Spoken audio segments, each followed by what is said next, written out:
O som do portão eletrônico se fechando é seco, um zumbido metálico que parece cortar o ar e, junto com ele, o resto de uma vida inteira. Se você fechasse os olhos e ouvisse apenas aquele barulho, poderia pensar que era apenas mais um dia comum em uma daquelas mansões luxuosas do Morumbi, em São Paulo.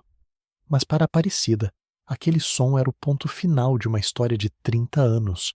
Ela estava parada no meio-fio, com os pés inchados dentro de um sapato ortopédico já bem gasto, observando o que tinha sobrado dela. No chão, ao lado de uma mala de lona barata, estava um baú de madeira escura, pesado, com os cantos de metal batidos. O baú tinha sido jogado na calçada com tanto descaso que o estrondo ainda parecia ecoar nos ouvidos dela. Do lado de dentro dos portões, o brilho dos carros importados e o jardim impecável que ela mesma ajudou a cuidar. Do lado de fora, a fumaça dos ônibus e o olhar indiferente de quem passava pela rua. Aparecida, que todo mundo ali só chamava de Cida, tinha 60 anos e naquele momento percebeu que não tinha para onde ir. É estranho como a vida se resume a alguns metros de calçada, quando as pessoas que você serviu decidem que você não tem mais utilidade. O Dr. Arnaldo, o patriarca daquela família, tinha morrido fazia apenas uma semana, e bastou o corpo esfriar para que os herdeiros, aqueles mesmos meninos que Cida carregou no colo e cujas febres ela cuidou durante madrugadas inteiras, decidissem que o quarto de empregada precisava ser esvaziado imediatamente. Ricardo, o filho mais velho, nem sequer olhou nos olhos dela quando entregou a chave do baú. Ele apenas disse, com aquela voz de quem está tratando de um negócio chato, que o pai tinha deixado aquilo para ela em um testamento informal e que, por ele, tudo aquilo já estaria no lixo. É trulho, Cida, madeira velha, mas o papai tinha essas manias de grandeza e achou que você merecia uma lembrança. Agora, por favor, a gente tem uma imobiliária vindo avaliar a casa e sua presença aqui só atrapalha o fluxo. Foi assim, com a frieza de quem descarta um eletrodoméstico quebrado, que ela foi colocada para fora. Cida olhou para as próprias mãos. Elas estavam ásperas, marcadas pelo sabão, pelo cloro e pelo tempo. Mãos que limparam cada centímetro daquele mármore, que poliram a prata e que prepararam o café da manhã, exatamente do jeito que o Dr. Arnaldo gostava por 3 décadas. E agora, o pagamento por essa lealdade canina era um baú velho que cheirava a mofo e a humilhação. Ela tentou puxar o baú para perto da mala, mas ele era incrivelmente pesado. Por que um homem tão rico, um empresário que comandava impérios, deixaria apenas um pedaço de madeira velha para a funcionária que foi, na prática, a única pessoa a segurar sua mão nos últimos momentos de vida? Aquilo não fazia sentido. Enquanto esperava por um táxi que aceitasse levar aquele trambolho, Cida sentiu o peso do olhar dos vizinhos. Naquele bairro, uma mulher parada na calçada com um baú velho é uma cena que incomoda a estética perfeita das fachadas. Mas ela não sentia vergonha por si mesma. Ela sentia uma espécie de vazio, uma desorientação que só quem dedicou a vida aos outros consegue entender. Ela era a mãe preta, moderna, a mulher que sabia o segredo de cada gaveta daquela casa, que sabia qual filho tinha problemas com bebida e qual nora traía o marido, mas que sempre manteve o silêncio como se fosse uma virtude sagrada. O táxi finalmente parou. O motorista reclamou do peso do baú, resmungando que aquilo ia arriscar o porta-malas. Cida não disse nada. Ela apenas entrou no carro e deu o endereço de uma pequena pensão perto da rodoviária do Tietê, um lugar que ela conhecia de ouvir as outras funcionárias comentarem. Era o único lugar que o seu pouco dinheiro podia pagar por alguns dias. Enquanto o carro se afastava da mansão, ela olhou pelo vidro traseiro e viu Ricardo no jardim, já rindo ao telefone, provavelmente fechando a venda da casa. Ele não fazia ideia de que a história que ele estava tentando apagar estava, naquele exato momento, viajando dentro de um porta-malas de um táxi popular. Ao chegar na pensão, o ambiente era o oposto da opulência que ela estava acostumada. O cheiro de desinfetante barato e fritura impregnava as paredes descascadas. O quarto era minúsculo, com uma cama de solteiro que rangia e uma lâmpada amarela que balançava no teto. O baú foi colocado no canto do quarto. Cida sentou na beirada da cama e ficou olhando para ele. A madeira era de lei, jacarandá talvez, muito antiga. Tinha entalhes que pareciam contar uma história própria, mas estavam cobertos por camadas de poeira e cera velha. Ela pegou a pequena chave de latão que Ricardo tinha lhe jogado. Suas mãos tremiam um pouco. Por um momento ela pensou em nem abrir. O que poderia ter ali? Roupas velhas do patrão? Papéis sem valor? Fotos de uma família que nunca a incluiu de verdade? A humilhação de ser jogada na rua ainda queimava no peito dela, e abrir aquele baú parecia ser o ato final dessa tortura. Mas havia algo no peso daquele objeto que a intrigava. Quando o motorista do táxi o carregou, ele soltou um palavrão, dizendo que parecia que havia chumbo lá dentro. Cida respirou fundo, ajoelhou-se no chão frio de linóleo da pensão e inseriu a chave na fechadura. O clique foi metálico e pesado, um som que parecia vir de outra época. Quando ela levantou a tampa, o cheiro de naftalina e papel antigo tomou conta do quarto. O que ela viu primeiro foi exatamente o que esperava: decepção. Por cima de tudo, havia alguns lençóis de linho amarelados, algumas toalhas com o monograma da família e um paletó antigo do Dr. Arnaldo, aquele que ele usava quando ainda tinha saúde para ir ao escritório. Ela começou a tirar as coisas uma por uma, sentindo uma tristeza profunda. 30 anos para ganhar pano velho, ela pensou, com as lágrimas finalmente começando a descer. Ela sentiu raiva. Raiva do Dr. Arnaldo por ter sido tão mesquinho e raiva de si mesma por ter acreditado, em algum lugar profundo do coração, que ele a via como alguém da família. Mas, conforme ela ia esvaziando o baú, algo começou a mudar. Ela tirou o último lençol e chegou ao fundo de madeira. Ou, pelo menos, ao que parecia ser o fundo. Cida passou a mão pela base interna do baú. Ela tinha o hábito de limpar móveis antigos na mansão e sabia como a madeira devia se comportar. O fundo desse baú parecia alto demais em relação à base externa. Ela bateu levemente com os nós dos dedos. O som não foi o estalo seco de madeira maciça, mas um som oco, abafado. O coração dela deu um salto. Ela começou a tatear as laterais internas, procurando por alguma imperfeição, algum encaixe. No canto direito, perto de uma das dobradiças, ela sentiu uma pequena saliência, quase imperceptível. Ao pressionar aquele ponto com força, ouviu-se um estalo seco. Uma pequena mola interna agiu e o fundo de madeira subiu alguns milímetros.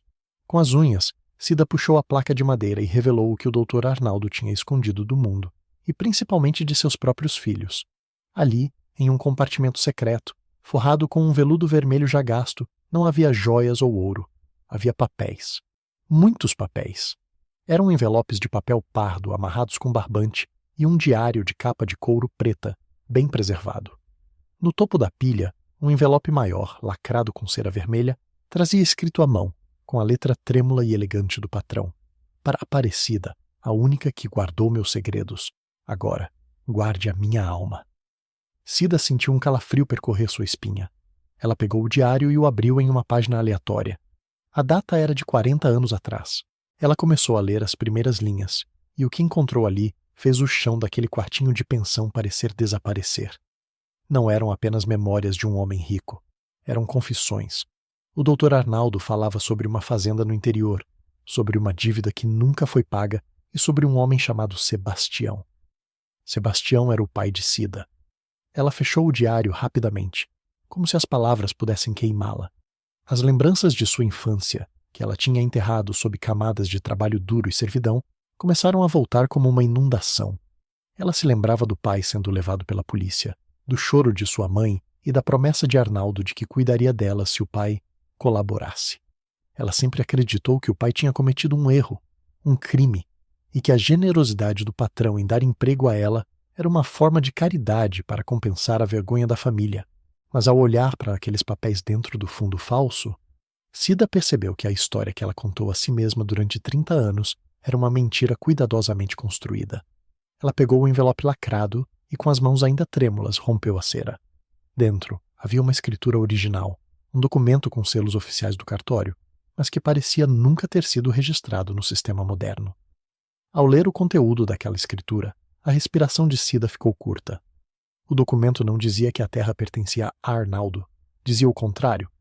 A propriedade onde hoje ficava uma das fazendas mais produtivas do grupo da família, a base de toda a fortuna que Ricardo e os irmãos ostentavam, estava no nome de Sebastião e seus herdeiros. Havia também uma carta de confissão, assinada por Arnaldo e reconhecida em um cartório de uma cidadezinha do interior que já nem devia existir mais, explicando que Sebastião tinha assumido a culpa por um acidente ambiental criminoso que teria levado Arnaldo à prisão e à falência logo no início da carreira.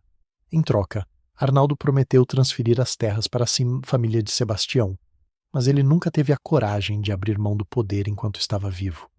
Cida olhou para o baú. Aquele objeto que parecia um insulto era na verdade uma bomba relógio. O Dr. Arnaldo tinha deixado para ela não uma lembrança, mas uma escolha. Ele sabia que seus filhos eram gananciosos e cruéis. Ele sabia que eles a expulsariam. E ele deixou nas mãos da mulher que ele mais explorou a ferramenta para destruir tudo o que ele construiu. Naquele momento, o silêncio da pensão foi quebrado pelo som de um carro de luxo parando na rua lá embaixo. Cida caminhou até a janela e viu, por entre as frestas da persiana quebrada, um carro preto, igual ao de Ricardo.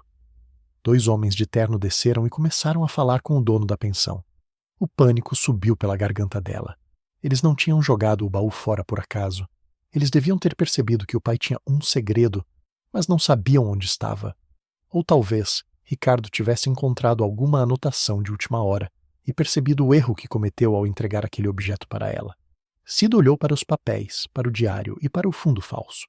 Ela não era mais a empregada que baixava a cabeça. Ela era a dona de uma verdade que podia colocar aqueles homens na cadeia e tirar cada centavo de suas contas bancárias. Mas ela estava sozinha, em um quarto de pensão, com 2 homens subindo as escadas. Ela precisava agir rápido. Ela guardou os documentos de volta no fundo falso, fechou o compartimento e cobriu tudo com os lençóis velhos. O som dos passos no corredor era pesado e rítmico. Cada passo parecia uma contagem regressiva. Ela sentou na cama, abraçou os próprios joelhos e tentou controlar a respiração. A porta do quarto não tinha tranca, apenas um trinco frágil de latão. Quando a maçaneta começou a girar, Cida percebeu que a vida de servidão tinha acabado. Mas a batalha pela sua dignidade e pelo legado de seu pai estava apenas começando. O que aconteceu depois mudou completamente a leitura daquela cena, e foi exatamente aí que tudo começou a mudar de verdade. Mas tinha um detalhe que Ricardo e seus capangas não sabiam. Cida não tinha apenas os documentos. Ela tinha 30 anos ouvindo conversas atrás das portas, 30 anos limpando escritórios e 30 anos sendo invisível. E ser invisível é o maior poder que alguém pode ter quando decide lutar contra gigantes. Só que aquilo ainda não era a pior parte da revelação. No fundo do diário, entre as últimas páginas, havia um nome que Cida não esperava encontrar. Um nome que ligava o passado do seu pai a uma tragédia que a família de Arnaldo tentou abafar a qualquer custo. E foi aí que eu percebi que essa história não era apenas sobre dinheiro ou terras, era sobre sangue. O trinco da porta daquele quarto de pensão era a única coisa que separava a Aparecida de um passado que ela pensava ter enterrado e de um futuro que parecia cada vez mais perigoso. Quando a maçaneta girou e a porta se abriu com um rangido que pareceu um grito no silêncio do corredor, ela não viu o rosto de Ricardo, o herdeiro arrogante. Em vez disso, 2 homens de terno escuro com aquele tipo de postura que mistura autoridade com uma ameaça silenciosa, entraram no quarto sem pedir licença. Eles olharam ao redor com um desprezo óbvio, como se o ar daquela pensão fosse tóxico para os seus pulmões, acostumados ao ar-condicionado das torres comerciais da Avenida Faria Lima. Um deles, o mais alto, com um relógio de ouro que brilhava sob a luz amarela da lâmpada, deu um passo à frente. Ele não disse boa noite, e nem perguntou como ela estava. Ele apenas apontou para o baú de madeira no canto do quarto. Dona Aparecida, houve um equívoco, ele disse, com uma voz macia demais para ser honesta. O Dr. Ricardo percebeu que aquele baú contém documentos pessoais da família que não deveriam ter sido retirados da mansão. Viemos para recolher o objeto, e, em troca, o Dr. Ricardo autorizou um pagamento adicional pelos seus anos de serviço. Algo para ajudar a senhora a se assentar em um lugar melhor do que este. Naquele momento, eu percebi algo que Cida também sentiu. O medo deles era maior do que a arrogância. Se eles tivessem vindo apenas por um pedaço de madeira velha, teriam mandado um motorista ou um carregador. Mas mandaram advogados, ou talvez algo pior. Cida, que passou 30 anos baixando a cabeça e dizendo sim, senhor, sentiu um peso diferente dentro do peito. Ela olhou para o baú, depois para os homens, e sentiu a textura do envelope que tinha escondido sob o avental junto ao corpo.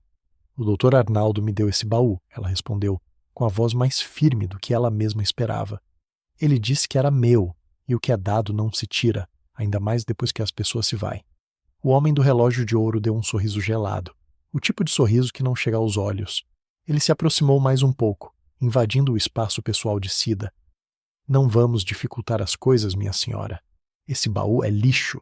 O que tem valor são os papéis dentro dele, e eles pertencem à empresa. Se a senhora cooperar, esse cheque de 10.000 reais é seu agora mesmo. Se não, bem, a senhora sabe como as coisas funcionam para quem não tem onde cair morta. R$ 10.000. Para uma mulher que ganhava um salário mínimo e que tinha acabado de ser jogada na rua, aquilo era uma fortuna. Mas Cida já tinha visto o que estava no fundo falso. Ela sabia que R$ 10.000 não pagavam nem a primeira página daquele diário. Ela sabia que aquele valor era o preço do silêncio dela, o preço da alma do seu pai, Sebastião. Foi aí que ela percebeu que a lealdade que ela teve por 30 anos foi uma via de mão única. Eles não a viam como um ser humano. Ela era apenas um arquivo que precisava ser deletado. Eu já chamei a polícia, Cida mentiu, com uma calma que só quem não tem mais nada a perder consegue ter. Disse que 2 homens tentaram invadir meu quarto para roubar meus pertences. Devem estar chegando. A mentira foi um tiro no escuro, mas acertou o alvo. Os homens se entreolharam. Eles não queriam escândalo, não naquela fase da sucessão do doutorado Arnaldo. O escândalo era a única coisa que podia atrasar a partilha dos bens. O homem do relógio de ouro recuou um passo, ajustando o paletó. A senhora está cometendo um erro grave, Aparecida. Um erro que não vai ter volta. Vamos embora, mas esse baú não vai ficar com a senhora por muito tempo. Eles saíram, batendo a porta com força. Cida desabou sobre a cama, o coração martelando contra as costelas. Ela sabia que eles não iam desistir. Eles provavelmente iam vigiar a saída da pensão. Ela tinha pouco tempo. Com uma agilidade que o cansaço dos 60 anos tentava impedir, ela abriu o baú novamente. Ela não podia levar o móvel. Era pesado demais e chamava muita atenção. Ela pegou apenas o que importava. Os documentos do fundo falso, o diário e a escritura antiga.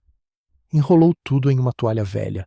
Colocou dentro da sua mala de lona e deixou o baú ali, vazio, como uma casca sem vida.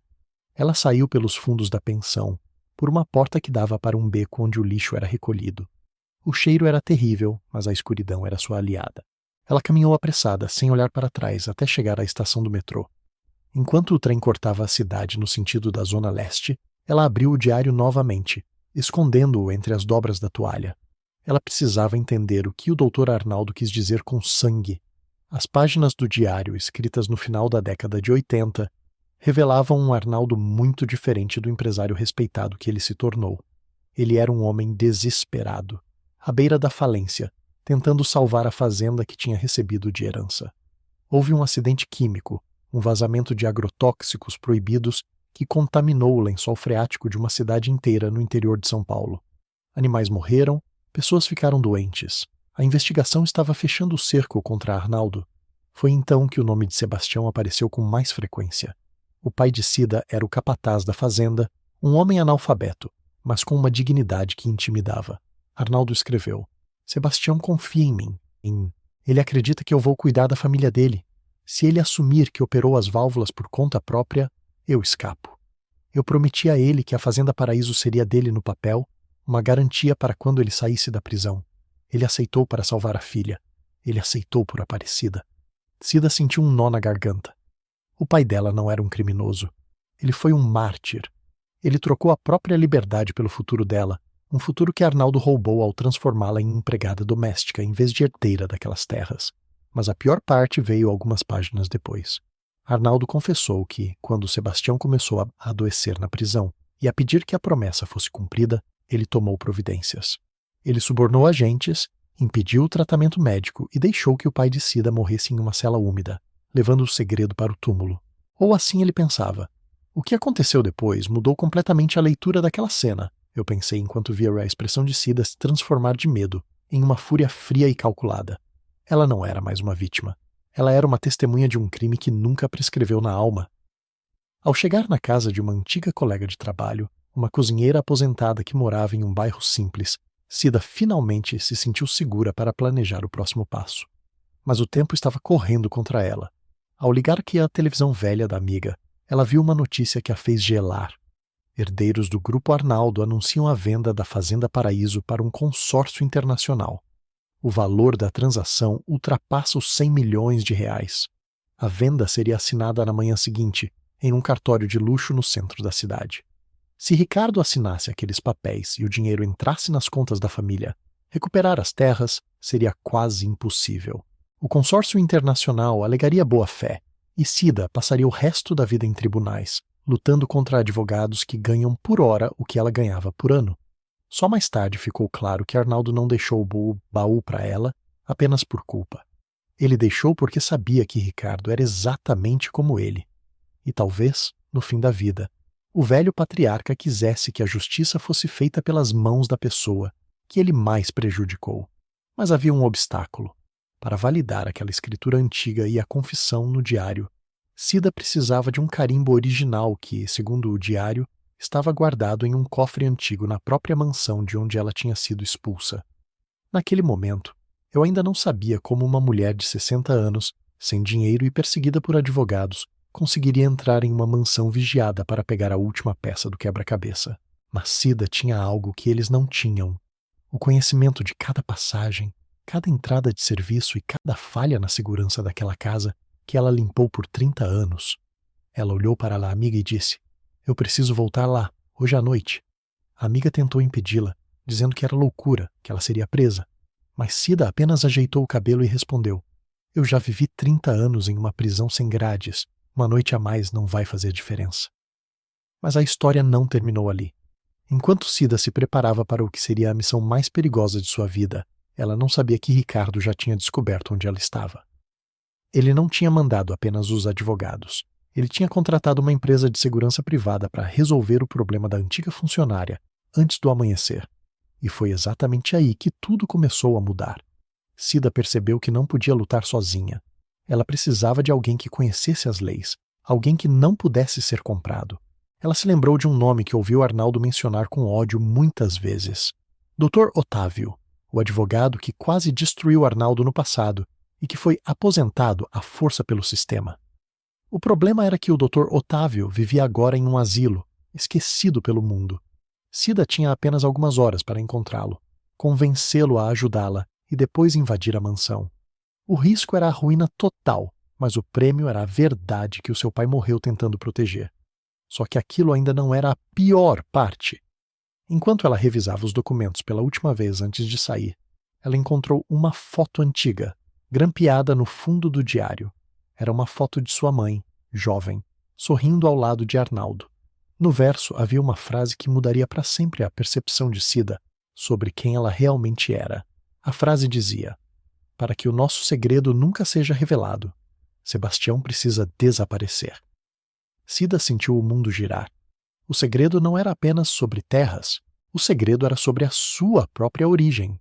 E se Sebastião não fosse apenas o capataz que assumiu a culpa? E se a razão de Arnaldo ter cuidado dela por 30 anos fosse muito mais sombria do que uma simples dívida moral? A verdade tem um cheiro muito específico. Ela cheira ao papel antigo, mofo e, às vezes, a uma traição que atravessa décadas. Quando a Aparecida olhou para aquela foto grampeada no final do diário, o mundo ao redor dela, aquele quartinho simples na Zona Leste, pareceu se dissolver. Na imagem, sua mãe, uma mulher jovem e radiante, que Cida mal conseguia lembrar sem o peso do cansaço, sorria ao lado de um Arnaldo 30 anos mais novo. Eles não pareciam patrão e empregada. Havia uma proximidade no olhar, um toque no ombro que dizia muito mais do que 1000 palavras. E o verso da foto, com aquela frase cruel sobre o desaparecimento de seu pai, Sebastião, transformou a busca de Cida por justiça em algo muito mais visceral. Naquele momento, eu percebi que a lealdade de Cida não tinha sido apenas explorada. Ela tinha sido usada como uma coleira. Arnaldo não a manteve por perto por caridade ou por dívida moral com o capataz que assumiu a culpa. Ele a manteve por perto para vigiar o próprio pecado. Ele queria garantir que a prova viva daquela traição nunca saísse debaixo do seu teto. Cida não era uma funcionária. Ela era um segredo trancado em um uniforme de brim. Mas o tempo era um luxo que ela não tinha. Eram 10 horas da noite. O leilão e a assinatura da venda da Fazenda Paraíso aconteceriam às 9 da manhã seguinte. Cida pegou sua mala de lona, despediu-se da amiga com um abraço rápido e saiu para a noite fria de São Paulo. Ela precisava encontrar o Dr. Otávio. O asilo de caridade onde o antigo advogado vivia ficava em uma rua sem saída na Muca. Era um prédio de paredes descascadas e um portão de ferro que rangia com o vento. Quando Cida conseguiu entrar, subornando o vigia noturno com os últimos R$ 50 que tinha na carteira, encontrou um homem que parecia uma sombra do que um dia foi o terror dos tribunais. Dr. Otávio estava sentado em uma cadeira de rodas, olhando para o vazio, com uma manta xadrez sobre as pernas. Doutor, Cida sussurrou, aproximando-se. Eu sou a Aparecida. Trabalhei para o Arnaldo. Eu tenho o baú. O nome de Arnaldo agiu como um choque elétrico no velho advogado. Os olhos dele, antes nublados pela idade, focaram nela com uma lucidez assustadora. Quando Cida mostrou os documentos e o diário, as mãos trêmulas do Dr. Otávio percorreram o papel com a reverência de quem toca em algo sagrado. Ele leu a escritura, analisou a confissão e, por fim, olhou para uma foto da mãe de Cida. Ele fez isso mesmo, murmurou o advogado com a voz rouca. O Arnaldo sempre foi um mestre em construir impérios sobre túmulos, mas ele cometeu um erro, Aparecida. Ele registrou essa doação em um cartório de notas que ele mesmo fechou anos depois, mas o selo de autenticação, o carimbo de relevo original, que valida essa escritura contra qualquer contestação moderna, ele nunca destruiu. Ele tinha medo de que, se destruísse, perderia o único poder que tinha sobre o passado. Onde está esse carimbo, doutor? Perguntou Cida, sentindo a urgência queimar. No cofre da biblioteca, respondeu Otávio. Atrás da primeira edição de Os Sertões. É um cofre mecânico antigo. O código, o Arnaldo era um homem de rituais. Ele nunca esqueceria a data em que o seu pai, Sebastião, entrou naquela cela. 14 de maio de 1982. Tente 14 aos 5:82. Cida agradeceu e se levantou para sair, mas o Dr. Otávio segurou seu braço com uma força surpreendente. Aparecida, escute bem. O Ricardo não é o pai dele. Arnaldo tinha uma consciência, mesmo que torta. Ricardo só tem ganância. Se ele descobrir que você tem isso, ele não vai tentar comprar o seu silêncio de novo. Ele vai garantir que você se junte ao seu pai. Aquilo não era um aviso vazio. Ao sair do asilo, Cida viu um carro escuro parado na esquina. As luzes apagadas, o motor roncando baixo. Eram eles. O medo tentou paralisá-la, mas a imagem de Sebastião morrendo sozinho em uma cela deu a ela uma coragem que ela nunca soube que possuía. Ela não pegou um táxi. Ela caminhou por entre os becos, usando o conhecimento de quem cresceu na periferia e aprendeu a ser invisível. Ela pegou 2 ônibus diferentes, desceu quilômetros antes do destino e caminhou até as mansões do Morumbi, pela entrada de serviço dos fundos, por onde o lixo era retirado. A mansão estava em festa. Luzes brilhavam nas janelas superiores, e o som de música clássica e risadas abafadas flutuava pelo jardim. Os herdeiros estavam celebrando a venda antecipadamente. Ironicamente, a festa era a cobertura perfeita. Ninguém olha para as sombras quando há champanhe na mesa. Cida usou sua cópia da chave da porta da cozinha, aquela que Ricardo esqueceu de pedir de volta. O clique da fechadura foi quase inaudível. O cheiro da casa, uma mistura de lustra-móveis caro e flores frescas, trouxe um turbilhão de memórias, mas ela as afastou. Ela atravessou a cozinha, passou pela despensa e subiu a escada de serviço até o corredor da biblioteca. A biblioteca era um santuário de madeira escura e silêncio. Cida foi direto para a estante de clássicos. Lá estava ele, o exemplar de Os Sertões, com a lombada gasta. Ao puxar o livro, a portinha de metal do cofre apareceu. Suas mãos suavam. Ela girou o disco. Direita para o 14, esquerda para o 05, direita para o 82. Um clique seco ecoou na sala. A porta se abriu. Lá dentro, entre maços de dinheiro e joias da falecida esposa de Arnaldo, estava uma pequena caixa de madeira. Dentro dela, o carimbo de relevo, pesado, de ferro e latão. Junto com ele, havia um envelope lacrado com o nome de Cida. Ela não teve tempo de abrir o envelope. O som de passos pesados no corredor a fez congelar. Eu sabia que você voltaria, Cida, disse a voz de Ricardo vinda da porta. Ele estava encostado no batente, com um copo de uísque em uma mão e um celular na outra. Ele não parecia bravo, ele parecia entediado, como alguém que lida com uma praga doméstica persistente. Você sempre foi previsível. 30 anos limpando essa casa e você ainda acha que conhece os segredos dela melhor do que eu. Meu pai era um velho sentimental. Ele deixou pistas para você porque queria um último drama antes de morrer, mas o drama acaba aqui. Ricardo deu um passo para dentro da sala e sinalizou para alguém atrás dele. 2 dos seguranças que Cida vira na pensão apareceram. Entregue a mala, Cida. Entregue agora e eu prometo que você sai daqui andando. Se não entregar, bem, o jardim é grande e a terra está fofa por causa da chuva de ontem. Naquele momento, eu percebi que a história tinha atingido o ponto de não retorno. O risco não era mais apenas financeiro, era a vida dela. Mas Cida olhou para Ricardo com um desprezo que o fez hesitar. Ela não baixou a cabeça. Pela primeira vez em 30 anos, ela manteve o olhar firme. Você acha que eu vim aqui sozinha, Ricardo? Ela perguntou com uma calma gélida. Você acha que depois de tudo o que eu ouvi nesta casa, eu seria burra o suficiente para entrar aqui sem uma garantia? Ricardo riu, um som seco e sem humor. Garantia? Você é uma empregada, Aparecida. Quem vai acreditar em você? O cartório abre em 8 horas. Até lá você será apenas uma nota de rodapé em um relatório policial sobre uma invasora que sofreu um acidente. Só que aquilo ainda não era a pior parte para Ricardo. O que aconteceu depois mudou completamente a leitura daquela cena. Cida não tinha apenas o carimbo e os documentos. Ela tinha feito algo que Ricardo, em sua arrogância, nunca imaginou. Foi aí que eu percebi que a invisibilidade de Cida tinha sido a sua maior arma. Enquanto ela limpava o escritório de Ricardo nas últimas semanas, ela não estava apenas tirando o pó. Ela estava instalando algo que o Dr. Otávio tinha lhe dado. O que aconteceu depois mudou completamente a leitura daquela cena. Eu disse para mim mesmo, enquanto via Ricardo empalidecer, ao ouvir um som vindo do seu próprio computador sobre a mesa. Era lá a gravação da conversa que ele teve com os advogados na noite anterior, detalhando como eles iriam fraudar as assinaturas finais para a venda da fazenda e como iriam sumir com a antiga funcionária. Mas a história não terminou ali.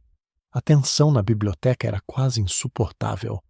Os seguranças avançaram, mas Cida fez um movimento rápido. Ela não correu para a porta. Ela correu para a janela que dava para a varanda principal, onde os convidados da elite paulistana estavam reunidos. Naquele momento, eu ainda não sabia se ela teria coragem de pular ou se entregaria tudo. Mas a expressão no rosto de Cida dizia que ela estava pronta para derrubar o império, mesmo que tivesse que cair junto com ele. E foi exatamente aí que tudo começou a mudar de forma irreversível.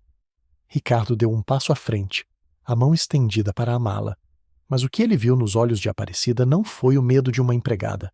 Foi a autoridade de uma proprietária. Ela não recuou. Naquele instante, o som de sirenes começou a cortar o silêncio do Morumbi, aproximando-se rapidamente. Ricardo parou, o rosto perdendo a cor.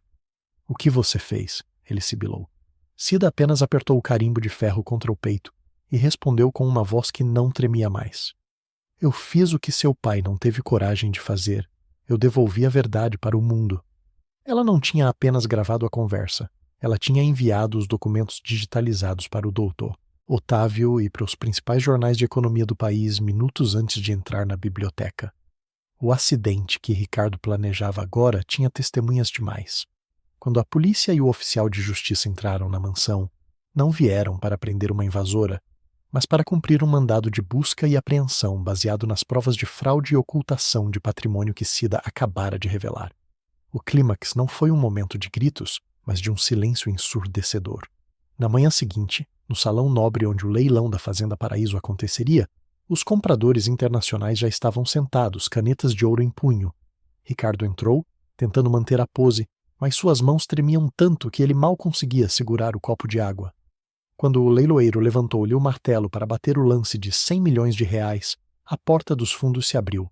Aparecida entrou. Ela não usava mais o uniforme de brim. Vestia um conjunto simples, mas impecável de linho azul. Ao seu lado, o doutor Otávio, em sua cadeira de rodas, ostentava um sorriso de quem esperou décadas por aquele momento.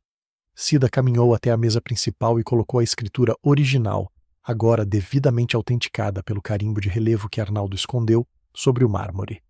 O oficial de justiça que as acompanhava apenas disse uma frase que desmoronou o império de Ricardo. Este leilão está suspenso.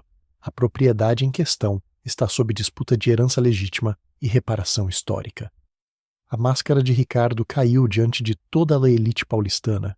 Ele tentou gritar, tentou dizer que era tudo falso, mas as provas no diário de Arnaldo e a confissão de sangue eram impossíveis de negar.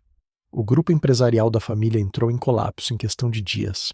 As contas foram bloqueadas e os herdeiros, que nunca souberam o que era trabalhar, viram-se expulsos da mesma mansão de onde tinham jogado Cida na rua.